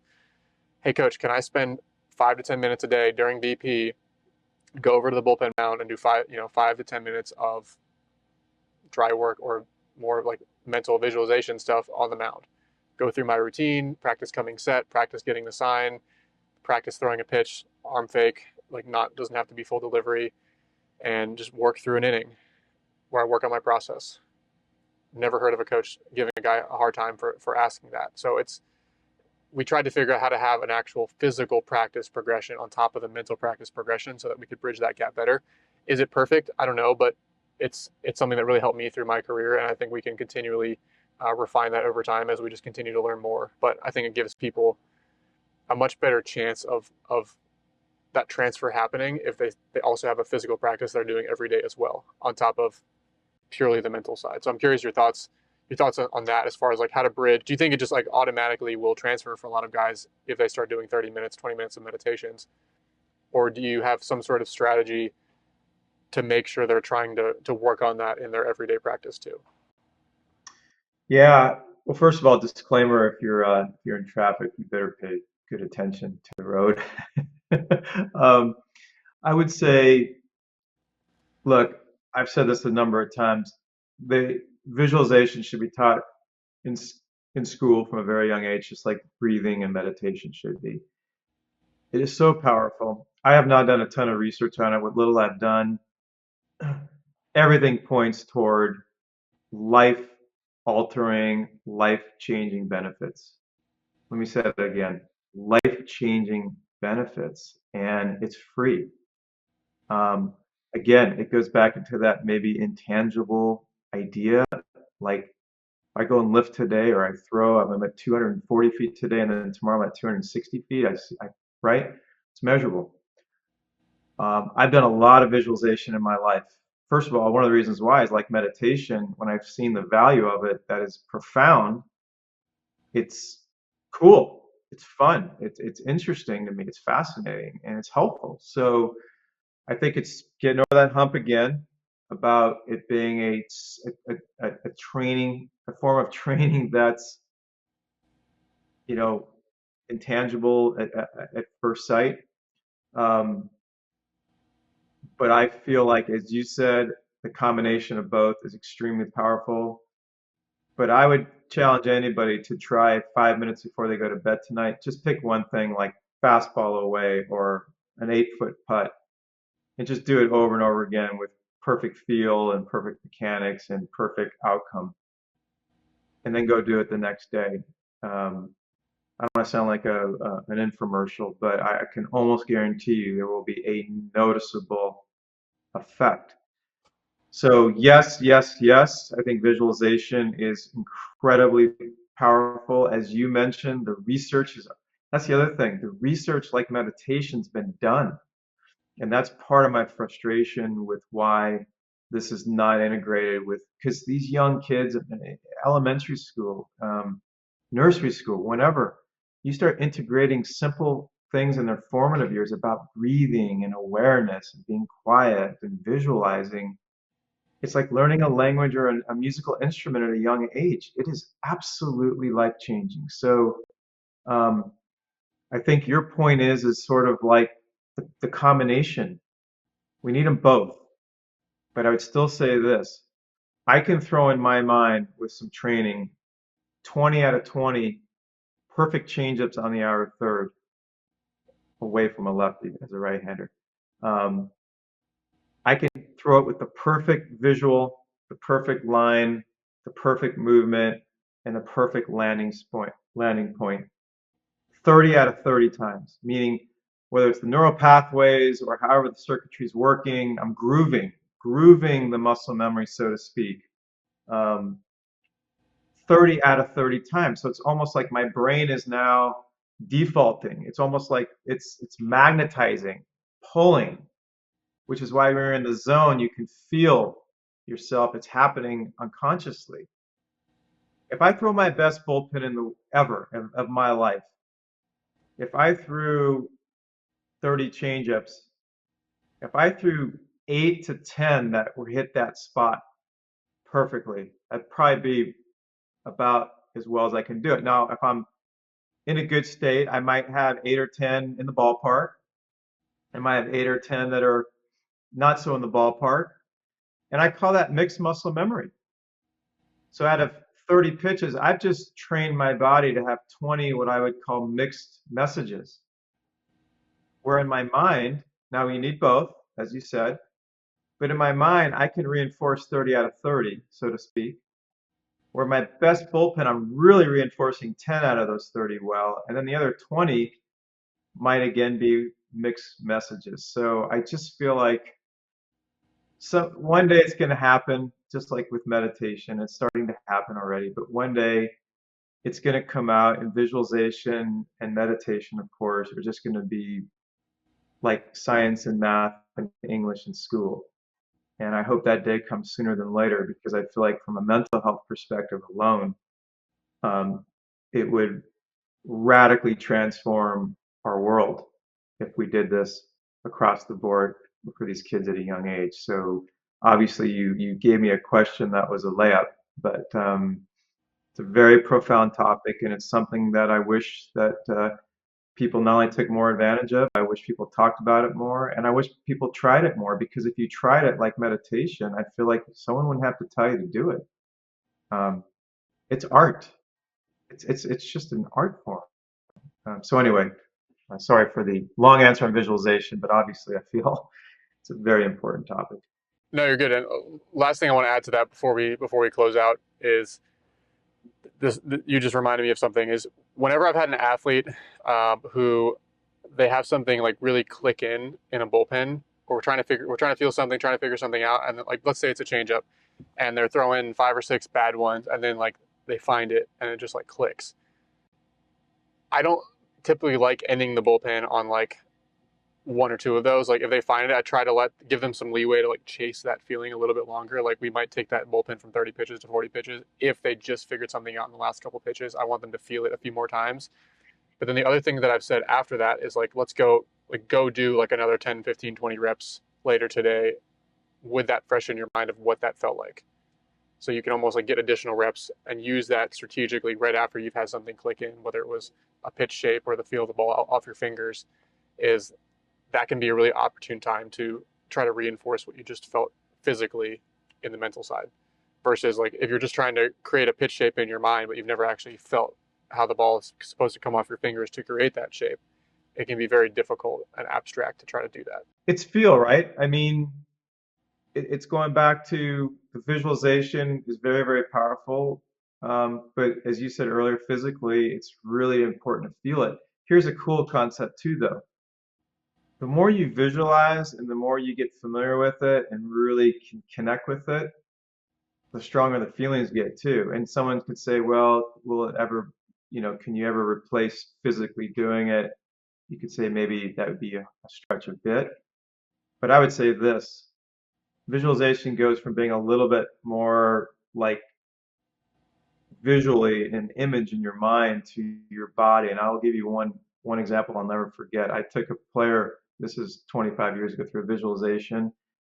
Not that I haven't seen this before, but it was the first time I saw it to this degree. And I could see their hand moving because sometimes they were throwing a fastball, sometimes they were throwing a curveball, and and it was just awesome. And I know from visualizing a ton myself, if I'm in practice, so to speak, I can have some very vivid experiences where it is in the body and I can feel it very, very well. So I think you said something that was very important earlier. It is a combination of both. And I like the fact that you're bringing that awareness to a physical bullpen and letting them know, like, hey, let's take advantage of what's happening now, feel wise, visual wise. And so I think it's great to do both at once, of course. Yeah, that reminds me of another piece of kind of like the science and the research that we came across in studying visualization is you mentioned like the hands like trying to do, like move almost how they would be gripping a ball and certain timing. I think this one study looked at like they had participants with their eyes closed visualizing themselves like in a room, and then they were like, okay, well, tell me what you see on the ceiling. And they were able to measure like the eyes actually looked up, and like in like while your eyes were Mm. closed they actually looked up like they're looking at the ceiling, or like what's on the floor, and their eyes actually moved down under the eyelids. And so like these processes are happening very similarly in our brain. They had one where it was like you're on an island and I want you to walk, visualize like the island or whatever, and like I want you to walk from this side of the island to the other side of the island. And you would think maybe like you just like transport there or fast forward there. It's like no, it actually takes them like the amount of time, like an equivalent amount of time to walk like the 200 yards or like whatever. It's not just like an instant thing. It's like they're actually feeling themselves walk at a normal, like in normal time to that other point of the island. And it was every participant does this. It's just like how our brains work with visualization. It's not this completely different, uh, separate from reality thing. It's like our body is using the same like time continuum, and it's still Mm. operating very similar circuitry. So fascinating. Yeah. And it's like, well, also in the middle of the night, we've all had that dream where we miss a step or something, or we have a jump. And it's the same thing. It's so powerful. It's so real that we physically move. Um, so I think between, stuff you've studied and some of these other ideas, like there's just so much to visualization. So I think we've covered most of the topics we really wanted to touch on. Is there anything that you wanted to kind of leave the people with, or kind of pick my brain about regarding the program or anything like that? Yeah, I wanted to ask you this at the beginning, so darn it. But yeah, think it's so cool, as I've told you many times now, that as successful and as well as you've done on the physical part of training and development, um, just what inspired you to do this. And obviously, we've gone over some things now. You've talked about what inspired you, but I think what inspired you more than anything to really say, I want to do something and actually put it down in a program. So that's my first question is what really was the ultimate inspiration? Yeah, I think I've known since I was first exposed to it in college that it is an important piece, but because it's relatively abstract, it's hard to measure. It was, hard to kind of pin down like how would you put this into a real training protocol and how would you scale it across dozens of coaches to then disseminate to their athletes. Like it was a difficult problem that was more just so on the back burner.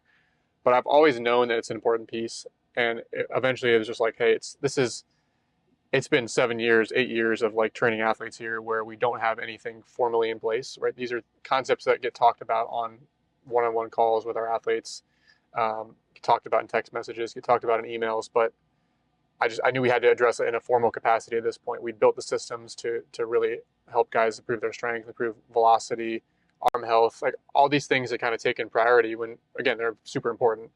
But it was like we can't just keep refining these pieces of the puzzle and just ignoring this piece in a formal capacity. So I think it wasn't that we just had ignored it and didn't know it was important. It was more so it just had gotten pushed to the back burner for long enough that it was like, okay, I have a little bit of free time now, time to breathe, time to like create again, create something. And I thought this was going to be like a 3 month project, and it just turned into like an 8 or 9 month ordeal because again, there wasn't like this. I didn't have a very very crystal clear direction of how exactly we were going to do it. We just knew we have to do something. Let's sit down. Kyle Harris, Alex Getz, two of our coaches.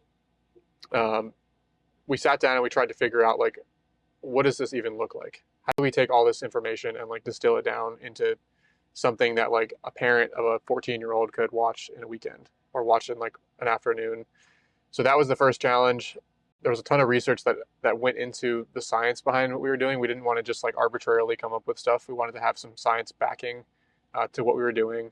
Now, obviously, there's a little bit of a leap here. Like even if you look at research on like pre-performance routines, like there's nothing in baseball. So like we're in a little bit of uncharted territory. So you have to extrapolate a little bit with like, okay, free throw shooting and golf performance and like sharp shooting and like there's research in like associated sports and similar types of skills. But there was some extrapolation. There was some personal experience. There was interviewing different big leaguers like Daniel Bard and picking his brain. There was looking into how are the routines similar between some of the Cy Young pitchers, Kershaw, Kluber, Scherzer. What are the similarities here? And so it was just compiling all of this stuff into a way that was as digestible as possible. I think we mentioned it before, but there's a ton of worksheets that go along with the course. So it's not just like, hey, you watch it one time and you just like forget it. It's like, no, you're going through each exercise as you watch the material to make sure that the parent or the athlete or if a coach watching this, like you can give this to all of your entire team and have them do all the worksheets. But to try to make sure that they actually retain the information and have some of that self reflection. How does this information apply to me? How can I apply this to my own routine? How can I apply this to my own pregame, in-game reliever routines? Um, what are my constants? What is my process? What is my flush routine when the game speeds up on me? Right? I can't tell you what your routine should be. I can expose you to the concepts, and then you need to sit down and figure out what your routine is going to be that you do when that happens in the future. So that was the general thought process. We have to address this, and we want to consolidate into where like every athlete from like a 14-year-old to like a seasoned MLB guy could get something out of it. Like I've sent this to all my big league guys, and like I tell them, look, a lot of this is going to be a review for you because like you wouldn't be there if you hadn't figured out a lot of this stuff. But there's going to be a couple tools in here that you haven't thought about or you've gotten away from. So I still want you to take the course, knowing that like there's going to be one or two nuggets of value in there, even for those guys. So that's it. I'm still very curious to get people's feedback. Like I want to put I want to put a couple thousand of our athletes through the personality profile and like start crunching that data. Like see Mm, if there's any trends over large mm, data sets where like MLB guys are more likely to be more mindful or more on the aggressive side of the spectrum. Like I'm curious from that standpoint. And then I'm also just curious to get feedback of like how this helps people. And the point of this is our first core value as a company is athlete first. So how do we help our athletes perform? Recognizing that like there's guys that we've helped gain 10 miles an hour, 5 miles an hour, whatever, and like some of them will still go and struggle the next season. Some of them dominate and have always been great pitchers and like they get a few miles an hour and they're just off to the races. But others will will still struggle, and recognizing like we have to put something formal in place to help those guys bridge the gap. So that was really inspiration. It took way longer than I thought, honestly, to put together, but we tried to put it into like a very accessible and affordable option so that it's not like you have to go read 20 books and learn this stuff over 5 years to get to that same point. I love it. I have a follow-up question if you don't mind. And it's funny because you say athlete first, and what you really have done is you've gone from athlete first to now human first, which is really cool. Like it, that's a different level. Like you've already been just crushing it with your athletic training program. But um, hearing you talk, what's interesting is I'm getting goosebumps actually thinking about this. As you've gone through this process from day one, what have you learned most about yourself, or what are some of the benefits you've gained as a result of bringing your own awareness to this? You talk about human first. I think that I went into it thinking of it primarily as something that would help our athletes bridge the performance gap from the off season to spring training. So there wasn't like, okay, he's throwing 95 and now he just like has trouble throwing strikes. Like it was more like performance oriented. Um, but going through that, especially like I again creating the whole mental training curriculum and like having to go through it and figure out like going through body scans, PMR, guided breathing, how to structure a whole script for a visualization. I started to realize like this is something I can use and need in my daily life too because I'm busy. I'm like all over the place, lots of different types of tasks all the time. There's definitely stress at times, and so incorporating that into my daily practice, it's very to me it's very obvious. Like when you're in season and you're still competing, like you should be doing it. But like humans in general, like even if it's 5 minutes a day, like during your lunch break, it's like incorporating some form of this. You feel clearer. You can handle stress better. Like you still have all the same things, like people knocking on your door. This thing breaks and you got to go run and fix it. And there's this personnel issue. Like there's still stuff going on, but you feel like you're like removed a layer back from it when you're like consistent in the. I'm not like 100% compliance here. Like I'm working on it on being a little bit more compliant. But like when you really stick to it, all those same inputs are happening, but you feel like you're like a layer removed from it. Like you can handle the stress better.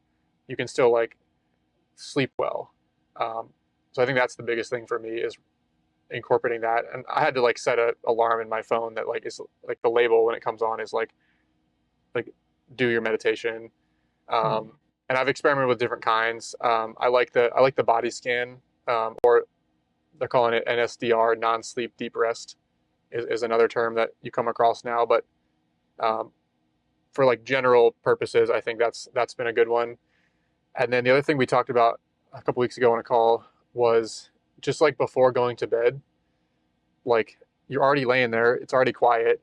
Like why why not just get a bonus meditation there? And so for me, what I've been playing around with is like just counting my breathing when I'm laying there trying to go to sleep. Is like see what number I can get to, and I end up like losing count and just falling asleep. But like somewhere around 25 or 30, and I'm again not like forcing the breathing, like, but like just allowing the breathing to naturally happen. I'm just sitting there observing my breathing and just like letting it happen, counting it, and I tend to fall asleep a lot faster when I do that. And it might only be 2 3 minutes, but to me that's just another easy time without like because I don't just necessarily have an hour block in the day to like set aside. I could make that an absolute priority. Um, but I think for me, just like starting with like something, just having a daily habit of something has been the most important thing. So for me, it was like pre-bed, just counting my breathing, going to bed, seeing what number I can get to. I've never gotten to 100, but I've tried to get to 100. And then if it's 5 minutes, if it's 15 minutes, somewhere around 2 o'clock every day, trying to use that time to just like give my mind a break because it's just like go, go, go constantly. I take that break and then I'm like much more rejuvenated to handle the next bout of work or like going into my training session or rehab or whatever I have from there on. So that's been the biggest difference to like my day to day is just realizing I don't need to wait until I'm healthy or competing again or or like actively in competition to take advantage of it.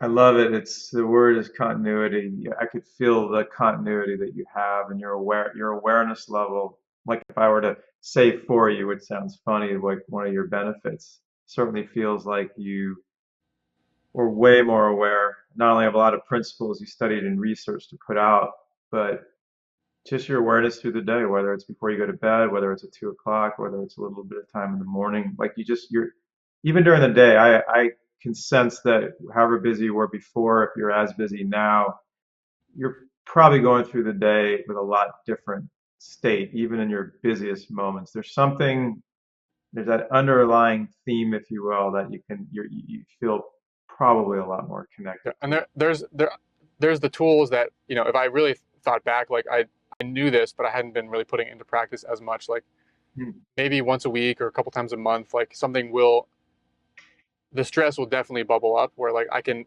feel the cortisol, like I can feel like the I can feel like my pulse, like when I'm like I can tell like there's stress there, like just physiologically I can tell my body is stressed, and I can now actually like recognize that, take a step back, do 10 slow deep breaths, close my eyes, and then like move on with the day. Like I have some tools and strategies that I can more consciously go to when I recognize that the stress level or the distractions are starting to build up.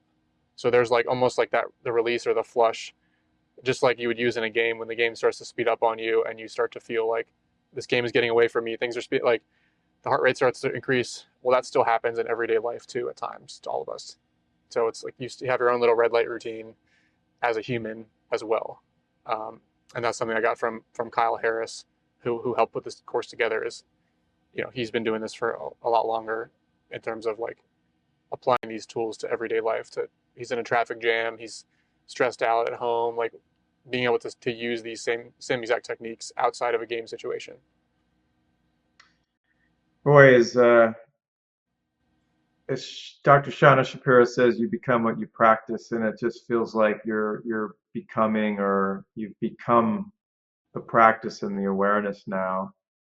You know what I'm saying? And that these little moments that you keep sort of watering the plants um, is allowing you to be that practice, and you've become it, and it's really cool. It's a way of life for you, and I can hear it in your voice. I mean, when we talk now, we've had a number of talks recently, and I can feel there's a, not that you weren't present before, you definitely were, but I don't know, you just, I don't know, there seems to be something about this practicing and this awareness that you have now. It's very strong and it's just a way of life. And it's inspiring, man. Just like you putting this course together is inspiring. And I'm just so glad that we took this much time to put aside and just talk about all of this stuff. Awesome. Well, let's end it on that. But Alan, again, super appreciative of all your feedback, your help putting together the course, you being willing to do this, just continually share all your knowledge, your wisdom with everybody. So you've had a huge impact on me and my career and my philosophy, not just with the mental side, but with long toss, with arm care. So just appreciate you for all that you do for the baseball community. And um, yeah, if anybody watching this has questions, has any feedback, wants to check out the course, like all that information will be down below. Feel free to email me at any point as well. Reach out on social media. But yeah, that's all I got for you. Thanks, man. And listen, thank you for the kind words, but you've been a teacher for me, and that's how it works. We're all helping each other, and really, what you've done here is really cool. And I've said this to you many times before without making you blush, but this is going to have a major impact on countless lives out there in the world. So thank you for doing this, and thank you for your interest in this, and thank you for wanting to spend so much time with me. I've enjoyed every second of spending this time with you, buddy. Awesome. Well, we'll end it there. See you guys next time.